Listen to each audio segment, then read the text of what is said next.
BRISTLE বৃষল। এই ওয়ার্ডটিতে টি এর আগে এস এবং টি এর পরে এল থাকার কারণে টি লেটারটি সাইলেন্ট আছে। অনেক ওয়ার্ডেই টি এর পরে অথবা আগে এস এফ এল এই তিনটি লেটার আসলে টি সাইলেন্ট থাকে। বৃষল অর্থ ক্ষুদ্র শক্ত লোম। CASTLE খেসল। এখানেও এস এবং এল এর মিডলে টি থাকার কারণে টি লেটারটি সাইলেন্ট আছে।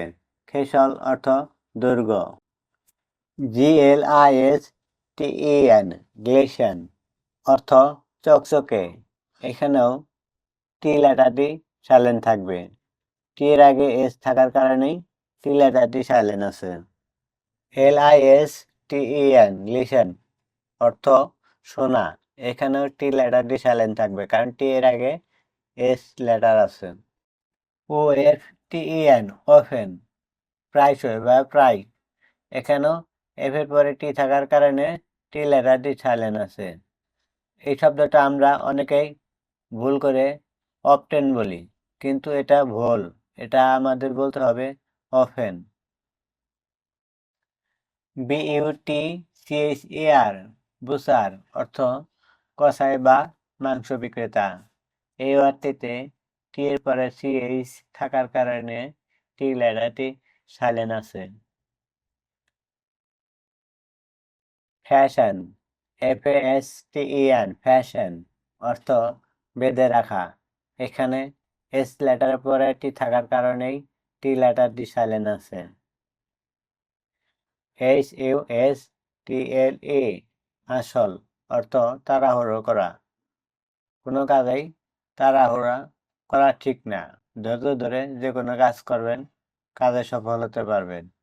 এনিওয়ে, এই ওয়ার্ডটিতে এস এবং এল এর মিডলে টি থাকার কারণে টি লেটারটি সাইলেন্ট আছে। MORTGAGE মর্গেজ অর্থ বন্ধক। টি শব্দের মাঝখানে কনসোনেন্ট ক্লাস্টার হলে যেখানে উচ্চারণ কঠিন হয় টি ড্রপ হয়ে সাইলেন্ট হয়। উদাহরণ: ক্রিসমাস, পোস্টম্যান, মর্গেজ, আরও অনেক শব্দ।